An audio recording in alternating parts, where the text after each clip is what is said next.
Trust you're having a good Sunday afternoon on this 8th day of January 2017. Many thanks for joining us on a weekend at 1. My name is Michelle Ngele. Our sign language interpreter is Meresha Oiti. We have a lot lined up for you this afternoon, including the latest on the KCSE exam results row. Caroline B will be joining us live from our city centre studios with the latest on that. We also have details of the funeral service of the late former Member of Parliament Mark Tor. Elvis Koskei will be joining us live from his Eldred farm with the latest, of course, on his funeral preparations, as well as the funeral row with the lady who is asking for the body not to be buried before a DNA test is carried out. But let's begin with our top story this afternoon. The Trade Unions Congress of Kenya is now demanding for an audit into the 2016 KCSE exams, saying the mass failures in the marking process is alarming. NAT Secretary General Wilson Sosion says the results should be recalled and moderated to ensure equality in all subjects. The union officials were speaking in Nairobi this morning. And I would say we have not argued from the blue. We have generated a report which all of you have. It contains statistics, comparisons from last year and this year in terms of performance. Figures are clear. And of course, you should ask yourself, let me also ask you, is it natural that you have 50,000 girls at C+ and above, and boys drastically reduced to 38,000 statistical, compared with last year, which was vice versa? You miss one single step, you mess up everything, mess up everyone. It's also creating what we call gender discrimination. We're not saying discriminate against any gender. And in fact, the award ceremony, which is critical, the backbone of the processing of exams, we look into the subject performance in terms of gender, in terms of regions, in terms of institutions. Those are facts, and they are professional processes. And if you skip it, then it's of no use even sitting for those exams. So indeed, you're asking a statistical question. That is why we have said, do a forensic audit. Forensic. Well, let's now join our Caroline B, who has been on this beat. She now joins us from our city centre studios. Caroline, what reason do the trade unionists have for wanting an audit into these exams? Well, Michelle, according to the press that they actually held this mid-morning, they said that there were some irregularities in the exams, and they say that it was alarming looking at how the performance was, the different levels, the number of people who performed well and those whom they said that did not perform well. It was quite alarming for them, and they say that they want the exams to be recalled and then also to be moderated because according to the curve that was actually released this year, it is different from the other years, and they say the marking of the exams, especially the sciences compared to the humanities, was a very big difference. They should have ensure that there was equity in the marking of these two, humanities and sciences. They also said that if you look at some of the schools which have a much more concentration on the humanities compared to those that have a bigger concentration in the sciences, those with the humanities tended to have passed more compared to those in the sciences, and therefore they are saying that they should have ensured that there was moderation just to bring an equity in both the sciences and the humanities. And they also calling upon the CS Matiang'i to ensure that an audit is done. And who will do this audit?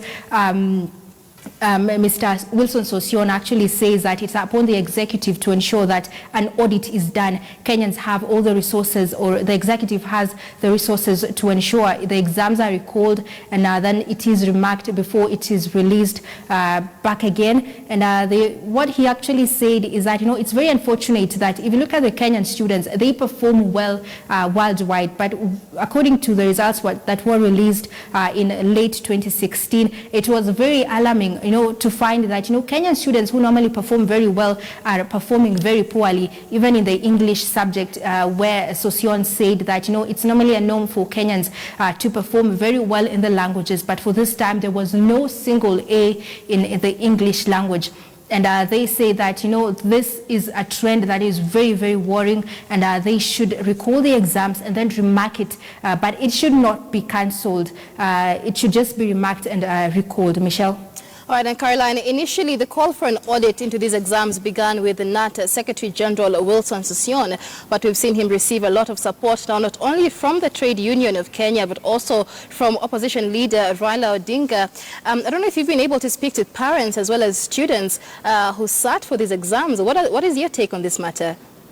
Well, as of today, I've not been able to speak to parents, but, as of last week and, 2 weeks ago, some of the parents, adult students, and also children to these adult students had presented a petition to the court saying that, the exams was not right at all the way it was released, and therefore it should be remarked. And that is enough to tell you that, of course, there is a lot of anger in how these results were marked. There is a lot of, those people who we could say failed the exams. There was a very big number of those compared to those who got A's and A minuses. And they are saying that, there is a problem concerning marking, whether it was done in the right way or not. The 2016 KCSE results was not legitimate, and they actually want a remarking of the same. It was some of the sentiments that were passed by parents 2 weeks ago after the release of the exams. Michelle?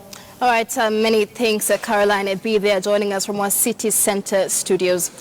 And now let's go to Eldoret, where an interdenominational funeral service is being held for the former politician Mark Tor, who died last week. Hundreds of mourners, including North Rift leaders, are attending the service being held at the late Mark Tor's Maziwa farm.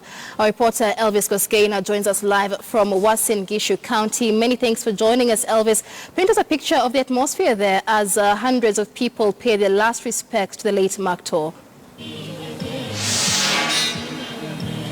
Thank you, Michelle. I'm at Maziwa area, Kapseret constituency, Uasin Gishu County, where the casket bearing the remains, if my cameraman can just zoom, of the nominated MP Mark Tor was airlifted from Lee Funeral Home and arrived at Eldoret Airport at exactly 9. It's an event where leaders from all the political divide, including Uasin Gishu Governor Jackson Mandago, Nandi Governor Cleophas Lagat, plus several leaders, including Kapseret Member of Parliament Oscar Sudi. This maybe interdenominational service of the late Mark Tor comes at a time where Eldoret-based advocate Simon Lilan early this morning indicated that he had every reason to believe that Mark Tor was assassinated. According to him, in an affidavit, he says that there are some powerful individuals within the government that were maybe made to believe that Mark Tor was assassinated. Those are mere allegations, Michelle, and we will know as things continue to unravel here at Maziwa Farm, Kapseret constituency. It's also important to mention that President Uhuru Kenyatta tomorrow is expected to be here. It comes a time where, if we can remember, the late Mark Tor in 1997 tendered a resignation letter to the Speaker, and this offered an opportunity for Uhuru Kenyatta to be nominated as an MP. Maybe if just to paint a picture of what is really happening here, I'll just speak to one of the Uasin Gishu residents just to paint us a picture of what is happening here at Maziwa area. Asante sana, labda utuambie ni kwa nini umekuja hapa. Kwa majina kamili kabisa naitwa Raymond Kipruta, mkaaji wa Uasin Gishu, lakini nyumbani kamili ni Nandi County. Tumekuja leo hapa kujumuika na watu wote kutoka Uasin Gishu na kutoka Nandi na Rift Valley kwa jumla, ili kutoa risala na rambirambi zetu kwa aliyekuwa mjumbe mteule bwana Mark Tor. Tumekuja hapa leo kwa sababu Mark Tor amekuwa kiongozi wa taifa kutoka mwaka wa 97, na kutoka wakati huo mpaka saizi Mark Tor alikuwa mtu mnyenyekevu, alikuwa anasaidia watu wote kulingana, sio kupitia ukabila. Tunashukuru Mark Tor kwa sababu alitusaidia, na tunaomba viongozi katika Kenya ya taifa letu ya saizi waige mfano wa Mark Tor, kwa sababu alikuwa anashikilia vitu zake hakukuwa na wivu na mtu yeyote. Saa hizi tumekuja hapa, tumejumuika watu wote, tunajua kweli kesho itakuwa siku ya muhimu, lakini tuko hapa ili kutoa rizala na rambirambi zetu. Makto amekuwa baba yetu, alikuwa anaitwa Bwana Dawa kwa wale wote walikuwa wanajua katika Kenya hii, taifa yote. Alitusaidia kwa kile ambacho haikuwa na mwisho wake. Tunahusunika sana. Baba yetu Makto ametuacha. Ni huzuni sana katika kaunti ya Uasin Gishu, ni huzuni sana katika kaunti ya Nandi, ni huzuni sana katika Trans Nzoia, Kericho na pahali popote katika Rift Valley. Tunaomba Mungu uweke pale pema mwili yake, anaenda zake, tunaomba pole na Mungu ataonekania. Sisi kama Uasin Gishu tunasema pole, sisi kama Nandi, sisi kama Rift Valley, kwa niaba ya vijana, kwa niaba ya watu wakaaji wa Rift Valley kwa jumla tunasema pole. Asante sana. Labda nikiweza kusikia pia kutoka kwa mama. Kwa majina ninaitwa Mama Sara Tabut, ninatoka Nandi County, mahali Makto alisaliwa. Mimi nimekuja kuchumuika na marafiki na jamaa ya Makto. Sisi tulipata huzuni sana wakati tulipokea kifo ya Makto. Makto tunamjua vizuri kama mtu msaidizi. Makto alikuwa mtu anapenda maendeleo. Makto alikuwa mtu ametujengea makanisa Uasin Gishu na Nandi County. Ni mtu tulikuwa tunamtegemea sana. Kwa upande ya maharambe ametusomeshea watoto. Makto actually amefanya mambo mingi. Kwa hii kifo yake tunatoa pole zetu. Pole sana. Tumepoteza mtu ya mahana, mtu mwenye anapenda kila kabila. Makto hakuwa mtu mkabila, alikuwa anapenda kabila zote Kenya. Tukiwa hapa Uasin Gishu, tuko na kabila zote kutoka Nandi, kutoka Uasin Gishu na kila mahali Kenya. Tumekuja hapa kutoa pole zetu. Tunasema pole, Mungu hamuweke mahali pema peponi. Pole sana. Thank you very much. You've heard from Uasin Gishu resident just morning about the late Makto. Michelle, this maybe interdenominational service that happens here at Maziwa Farm, Kapseret constituency, Uasin Gishu County, comes at a time where I told you earlier, Eldoret Magistrate Court had issued a court order to stop the funeral committee that was arranging the burial of the ex-nominated MP not to go on as it was planned earlier. But interestingly, we are told that the committee was disbanded. So according to the Eldoret-based advocate Simon Lilan, he will do anything to make sure that this burial does not go on as planned. Even he said that earlier this morning that if the late Makto will be buried here at Maziwa Farm, then he will move to court again to seek an order where the body of ex-nominated MP will be exhumed. So as we continue to unravel what happens here at Maziwa Farm, tomorrow we are expecting President Uhuru Kenyatta, maybe Deputy President William Ruto, also retired President Daniel Toroitich Arap Moi, who is also expected to be here at the funeral of the ex-nominated MP Makto. All right, many thanks there, Elvis Koskei, joining us from Eldoret, where an interdenominational funeral service is being held for the former Member of Parliament, Makto. Now moving on, a Wiper Democratic Movement leader, Honorable Kalonzo Musyoka, has threatened to write to the International Criminal Court over Honorable Aden Duale's purported remarks of incitement targeting the Kamba community. Kalonzo warned that if no action is taken against Duale, he may be forced to do so by writing to the ICC.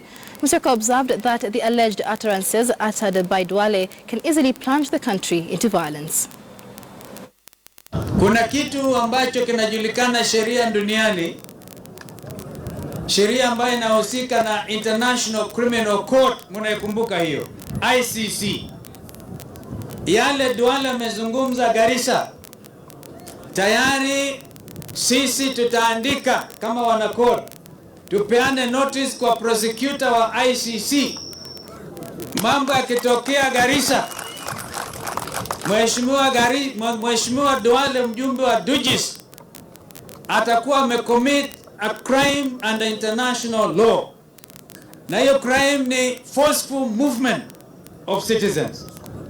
Ile ingine yajulikana internationally ni crime of genocide, kama ambayo ilitokea mauaji ya laiki, ilitokea upande wa Rwanda. Crime nyingine ambayo inashughulikiwa kimataifa ni ile ya war crimes, Kama kuna vita dhidi ya nchi moja na nyingine, upasi kwa mfano kuua kina mama ama watoto. Meanwhile, other Kamba leaders have put President Uhuru Kenyatta on notice over the utterances allegedly made by the Garissa Member of Parliament. The leaders, who included two senators, David Musila and Johnston Muthama, claimed the voice in a clip going round the social media was that of Duale and that action should be taken against him. Speaking in Mwingi, the leaders said no one was above the law. Sasa bwana rais, kama kweli vile ulisema Mombasa ni kweli, Duale huyo, tunataka kujua ni hatua gani ambao unachukulia Duale ambaye ametisha maisha ya wananchi wa Kamba ambao wanaishi Garissa. Mimi na Musila na party leader Kalonzo Musyoka tulijua dawa ya huyu Kasuku. Tulimwekea mtu anaitwa Farah Mahalim ambaye atamtoa saa 12:30 asubuhi, kura ya Garissa itakuwa imekwisha. Farah Mahalim Wiper mbunge, Duale nyumbani na Jubilee wakichoma mahindi.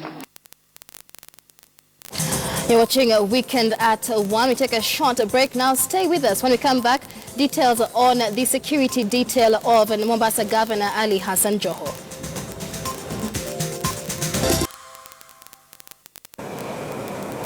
Welcome back to Weekend at 1. State House spokesman Manoa Esipisu has dismissed claims that the security details of two coast governors, Ali Hassan Joho and Amason Kingi, were withdrawn because of political reasons. Esipisu says this was entirely a matter done by security agencies in a reorganization that is ongoing. He was addressing the media at State House, Mombasa. Nafahamu kwamba usimamizi wa vikosi vya usalama umekuwa ukifanya mabadiliko hapa Mombasa na Kilifi, na nadhani ni wajibu wao kujibu maswali yoyote kuhusiana na hilo swali. La muhimu ni kwamba hakuna siasa zozote katika masuala ya shughuli za utendaji kazi na huduma ya polisi hapa nchini. Ni kazi ya vikosi vyenyewe na uongozi wake kuangalia vile kudeploy watu na vifaa, na nadhani ni wajibu wao kufanya hivyo na kujibu hilo swali ikiwa limeulizwa ama ikiwa kumekuwa na pingamizi fulani juu ya yale ambayo yanatendeka. Over 4,000 elders drawn from the Pokot community have declared to rally behind John Lonyangapuo and Samuel Pogisio in their quest for leadership positions. The two Kano leaders got a major boost after elders from across several counties, including Baringo, Laikipia and West Pokot, said they support the two leaders. This was during a special ritual ceremony to install the two leaders. The two were urged to spearhead the interests for the community.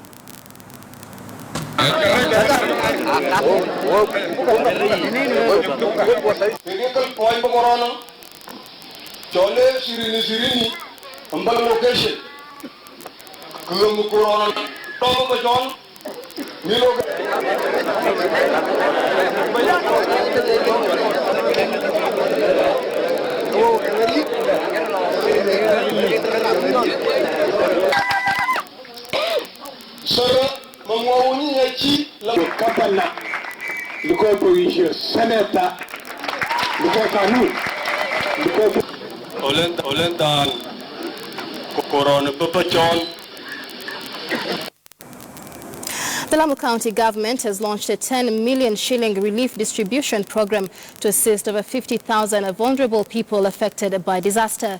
The county is among the worst hit areas by the disaster, leaving thousands of residents both in Lamu East and West in dire need of food and water. At the same time, the county government has also announced that they were supplying water using boats to areas with no water to enable locals get food. In the islands, the water is transported by boat to Mtwanganda area and transferred to a water boozer before being distributed to areas in dire need of resources.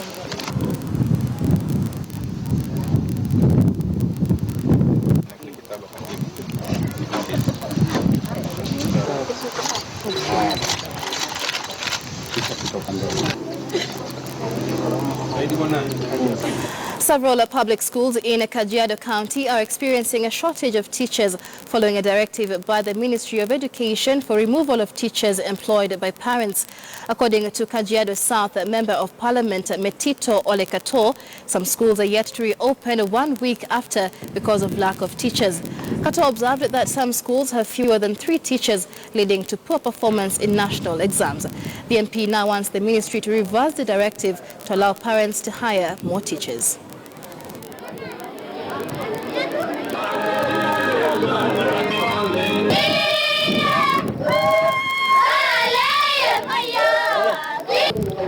Tuna shida ya walimu, ukosefu wa vitabu. Mwalimu anakuja kwa shule, anakaa mwezi, anaondoka na tujui kwa nini anaondoka.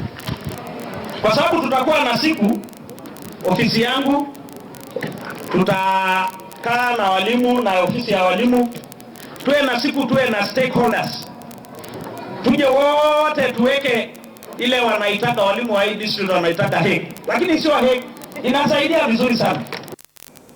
All right, and that story brings us to a close here on Weekend at 1. We thank you for staying with us. My name is Michelle Ngele. Our sign language interpreter is Meresha Owiti. And for those on our KTN home channel, up next a documentary on Sport Pesa, while for those on our KTN news channel, Eco Africa is up next. Good afternoon.